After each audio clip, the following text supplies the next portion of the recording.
We are a magnet school, and in 1999, we weren't attracting very many students. We had at that time around 350. And our superintendent said that we needed to reinvent ourselves.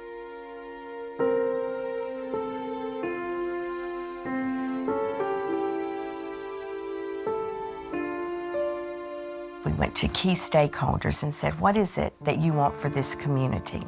They wanted their children to give back to others. They wanted them to understand a very strong work ethic. We looked at businesses, successful businesses, and we said, what are they doing to sustain high levels of performance and excellence year after year after year? We thought of Dr. Covey's 7 Habits, and it screamed leadership to us. My leadership role is teacher's assistant, so she doesn't have to leave the classroom in the middle of the lesson to give something to someone. My leadership role is to help people whenever they get hurt. I'm leader in music. My leadership role is public speaking. It could help if I'm going to be a businessman when I grow up. What is truly unique is how our teachers teach us the leadership skills. The 7 Habits at our school is not a one-time lesson.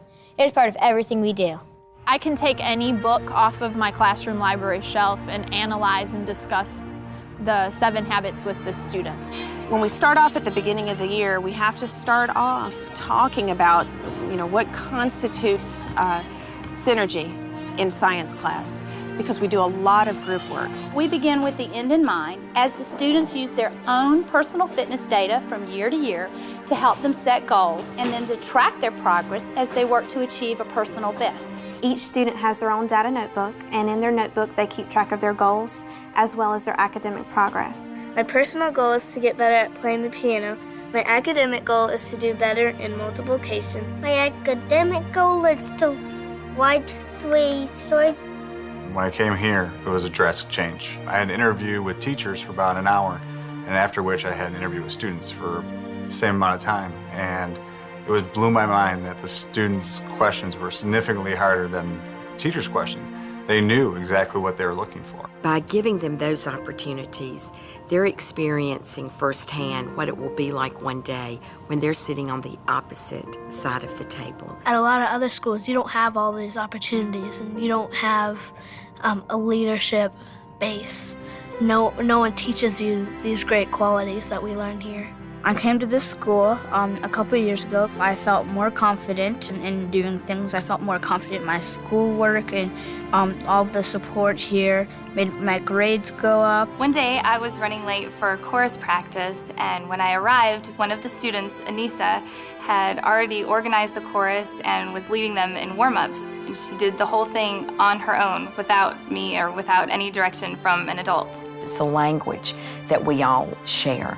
Teachers, students, parents, we all talk the language. And that's a big part of our culture. It's how we treat one another.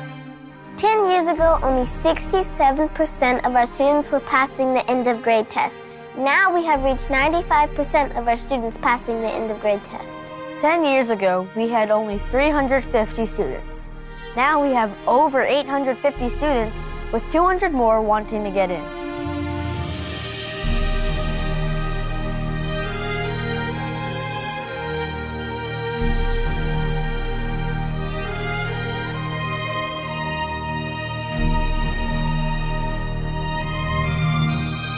The 7 Habits is very deeply rooted in principle-centered leadership and character development, but it is so much more than that.